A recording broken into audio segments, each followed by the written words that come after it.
It's interesting to see how Dungeons and Dragons has evolved over the years.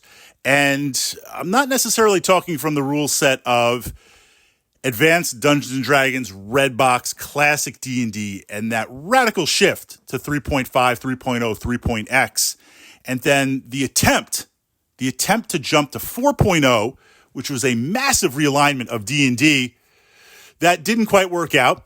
I understand what they were doing.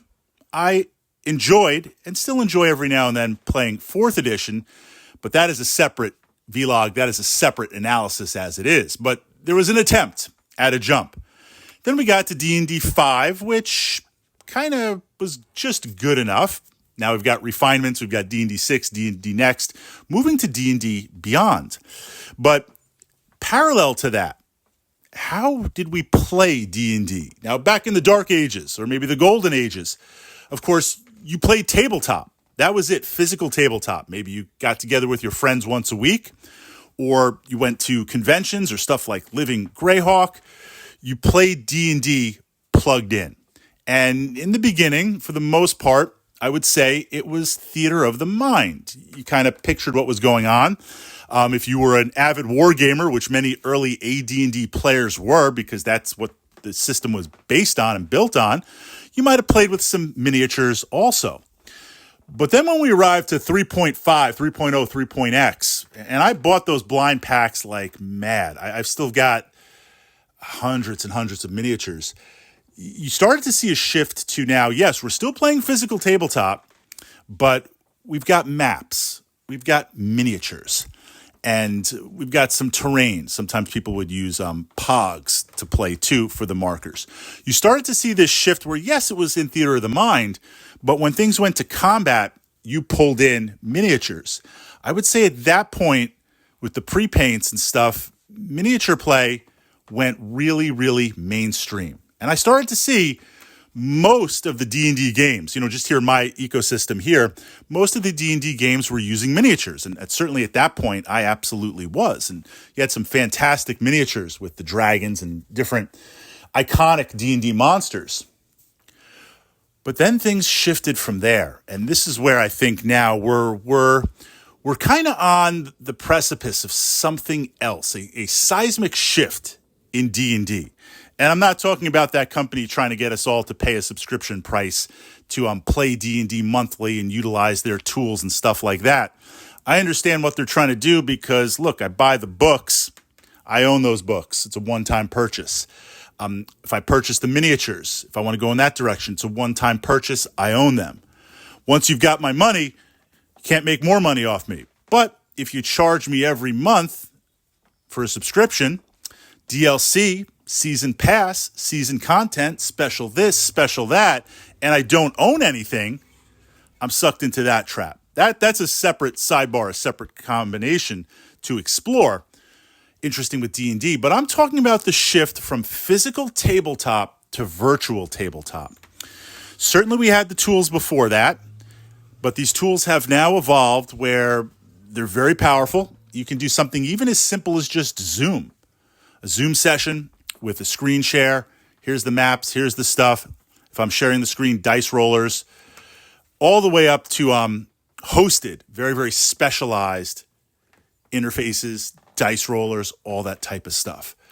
Very, very focused, very, very stable, very, very powerful.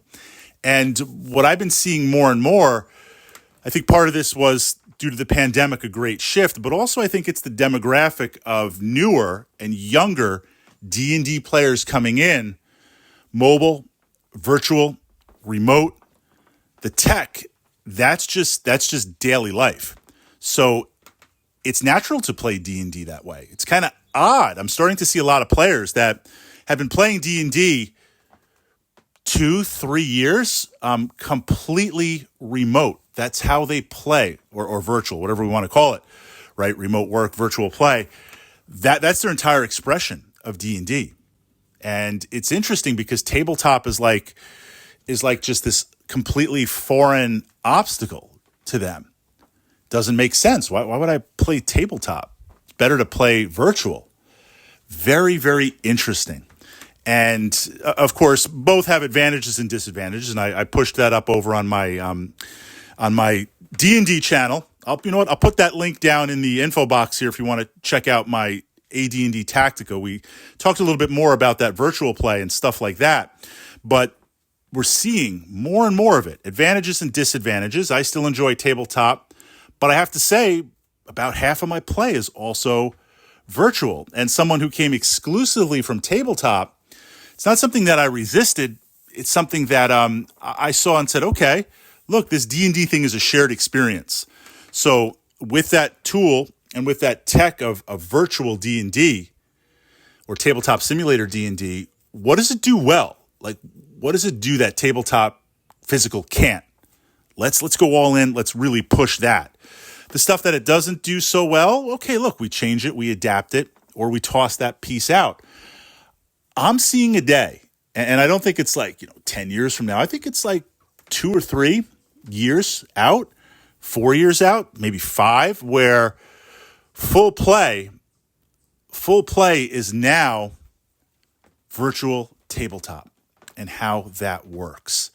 And that sidebars into a completely different industry in terms of D&D support.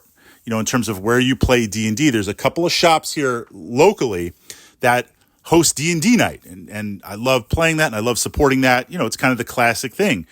You show up on Thursdays, you got D&D for 3 hours, you roll some dice, you play some games. There's a couple of groups going on. You can maybe jump from one group to another.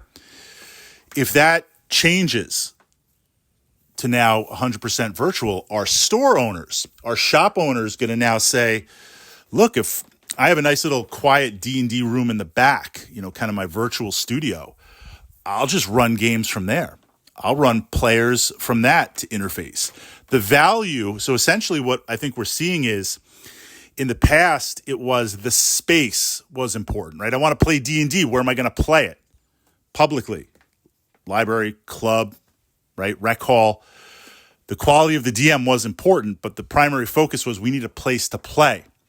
Now, if we've got a place to play anytime, any place, anywhere, the quality of the DM and what they can deliver, this is a fantastic opportunity to be a DM. We talk about being a professional DM or taking that to a different level of command. Now is the beautiful time to do that more so than ever.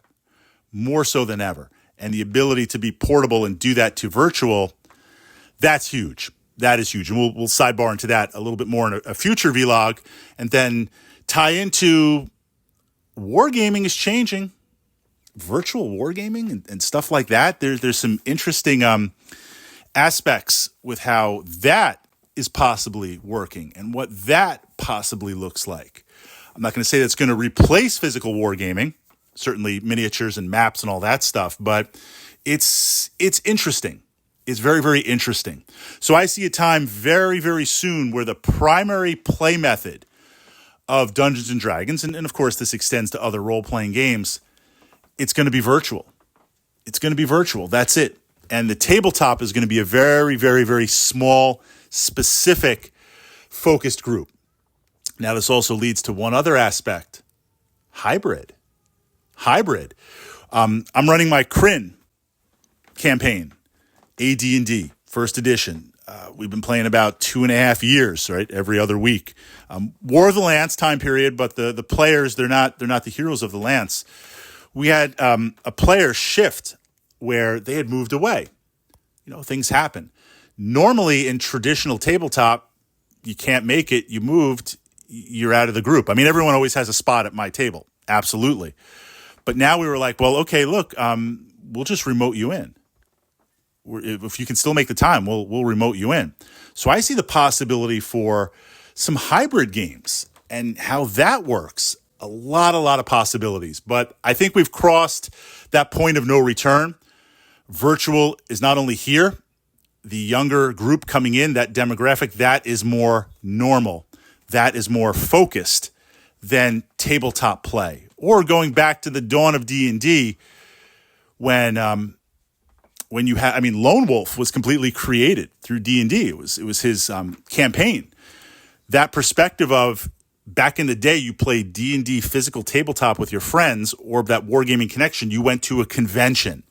and you would have D&D, or AD&D, I should say, competitions where groups would play the same characters through the same adventures. You'd get ranked. You'd get, the number one D&D player in this area.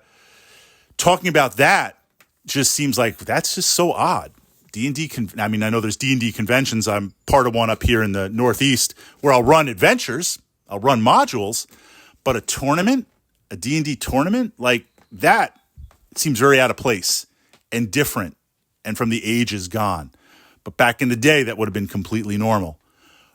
Are we going to see virtual completely replace, for the most part, physical tabletop? Your thoughts on that?